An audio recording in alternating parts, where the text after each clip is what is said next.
Bonjour à tous et bienvenue sur Investpreneur. On est toujours dans la série où j'essaie de vous démontrer, de par les investissements que j'ai réalisés, les premiers à Toulouse, les seconds à Marseille et ensuite le troisième immeuble, comment est-ce qu'on peut utiliser l'immobilier pour se constituer des revenus passifs très facilement. Et je vais vous démontrer par chiffres à l'appui que c'est vraiment accessible et vraiment fonctionnel. Et on fera ensuite une autre série de vidéos où je vous montrerai la même chose, comment est-ce qu'on peut utiliser Internet pour se constituer des revenus alternatifs facilement et tout aussi rapidement. Alors, dans ce deuxième exemple, on se situe à Marseille. Alors, pourquoi Marseille? Parce que bon, je suis originaire de là-bas et je connais un petit peu la ville, mais habitant à Toulouse, j'avais préféré effectuer mes deux premiers investissements à Toulouse pour être assez proche pour les visites et pour la gestion.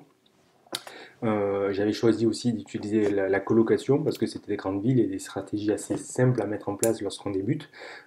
Sauf que je me suis vite rendu compte que le prix au mètre carré était quand même plus intéressant à Marseille qu'à Toulouse. C'est pour ça que j'ai fait mes deux premiers investissements à Toulouse et puis quand j'ai voulu recommencer l'année suivante, je me suis porté sur Marseille car c'était au final plus rentable vu que le coût d'acquisition était plus bas. Alors concrètement, on est toujours sur une surface équivalente à ce qu'on a pu voir dans l'épisode précédent sur l'appartement de Toulouse, puisque là on est sur une surface de 83 mètres carrés. Il est déjà configuré en T5, c'est-à-dire qu'il y a déjà 4 chambres, euh, et il est situé en même situation que l'appartement de Toulouse, puisqu'on est à 5 minutes de l'université, à 5 minutes du centre-ville, il y a un arrêt de tramway et ou de métro dans l'un ou dans l'autre qui se situe à 2 minutes de l'appartement, donc c'est vraiment la même typologie et le même type de locataire qu'on cible. Donc un prix d'achat, vous allez voir qu'il va arriver un peu moins élevé que celui de Toulouse. Par contre, les loyers restent totalement au même niveau, à 450 euros par chambre, tout inclus. Donc évidemment, la rentabilité et le cash flow en sera beaucoup plus intéressant. Cet appartement, donc, du coup, je l'ai acquis à 133 000 euros, plus 11 000 euros donc, de frais notaires, 6 000 euros de frais d'agence, il est à 3 000 euros environ de frais bancaires, et puis on s'en sort à 12 000 euros de logement où j'ai voulu vraiment mettre le paquet parce qu'à Marseille il y a aussi pas mal de concurrence, et 18 000 euros de travaux. Il y en a beaucoup moins que du coup sur l'appartement à Toulouse, c'est en ce sens qu'il y a un peu de meilleure base, vu qu'il y a déjà le double vitrage, le sol est aussi en bon état, donc ça fait quand même des postes qui vont être de belles économies. On est toujours donc sur nos deux cuisines, nos deux salles de bain, pardon, et notre cuisine évidemment. Donc 183 000 euros, je pense que de mémoire, ça fait un peu moins de 10 000 euros d'économie entre celui-ci, ou peut-être un petit peu moins, entre celui-ci et celui de Toulouse.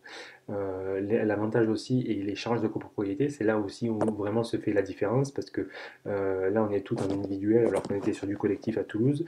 Donc à refaire, je privilégierais vraiment les biens en individuel puisque je suis à 1200 euros à l'année alors qu'à Toulouse à l'année on est à 2400 euros quoi. C'est encore une fois pas une différence par rapport à la ville, mais simplement une différence entre individuel ou collectif et les prestations incluses dans le collectif. Taxe foncière, elle est aussi beaucoup plus basse à Marseille, puisque 825 euros. L'assurance PNO et l'assurance locataire que je prends toujours, ça reste grosso modo la même chose, dans les 250-260 euros. Là, par contre, du coup, je délègue aussi en totalité, hein, puisque je veux vraiment être libre de mon temps et que ce soit géré avec le minimum de suivi. Donc, je mets pas une agence, mais une conciergerie là aussi, car j'aime bien la réactivité des conciergeries et j'ai surtout peur de la gestion des agences, pour avoir été locataire à travers des agences auparavant. On a aussi utilisé le même comptable, donc ces tarifs sont en réalité un peu plus bas, mais on reste sur le tarif de base juste pour être conservateur dans nos hypothèses. L'électricité, c'est aussi les hypothèses données par Direct Énergie pour cette surface-là et le type de chauffage qu'on va utiliser.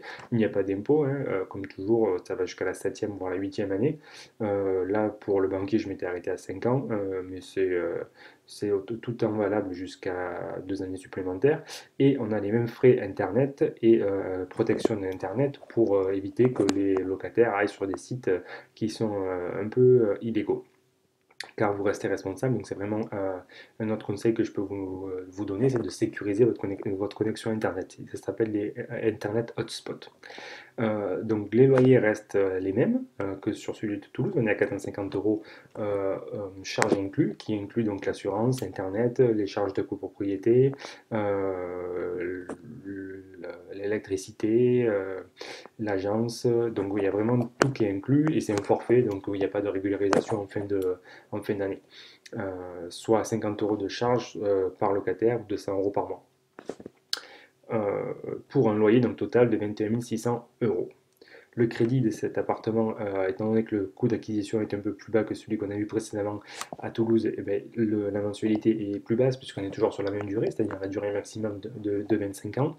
On est au-dessous des 800 euros alors qu'on était de mémoire un peu plus à 850 sur l'autre, donc autant de rentabilité en plus de gratter. Lorsque je mensualise toutes les charges qu'on a vues auparavant, ça me coûte 477 euros. Donc en gros, grosso modo, ça veut dire que j'ai à peu près deux locataires qui vont payer la mensualité, un troisième qui va payer les charges, ce qui me laisse en net allez, un peu plus qu'un loyer, 529 euros net. Voilà d'où l'intérêt d'aller investir dans des villes où le prix d'achat est plus bas, parce qu'à Toulouse, il y a tellement de concurrence que c'est impossible à vraiment négocier un bon prix. Par contre, les villes plus basses comme Marseille, un peu plus populaires, vous donneront pas forcément un meilleur pouvoir de négociation, mais de facto, vous aurez accès à un meilleur coût d'acquisition. Et là, je suis aussi sur une de mes meilleures rentabilités, à 11%, presque 12 en brut et 11,5 en net. Donc voilà la deuxième vidéo de cette série.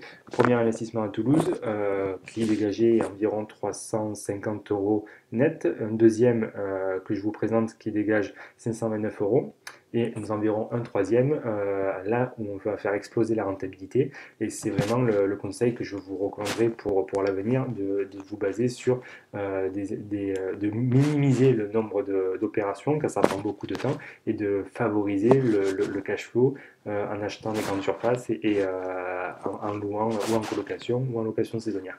Donc on verra tout ça dans la troisième vidéo et puis ensuite comme je l'ai dit en intro on fera aussi d'autres vidéos sur le business internet pour vous montrer comment est-ce que vous pouvez générer rapidement des revenus passifs alternatifs puisque la première opération de Toulouse ça peut être fait environ 6 mois, celle-ci aussi en 6 mois donc en 6 mois entre 3 mois de recherche et 3 mois de financement, allez, plus de 3 mois de mise en location, ça fait 9 mois au total dans lequel vous pouvez arriver à générer entre 300 et 500 euros de cash flow. Sans compter tout le capital évidemment qui s'amortit au fil du temps et qui vous enrichit. Donc voilà, si vous voulez en savoir plus, n'hésitez pas à visionner les autres vidéos de la chaîne, cliquez sur le bouton vous abonner et puis moi je vous dis à très bientôt.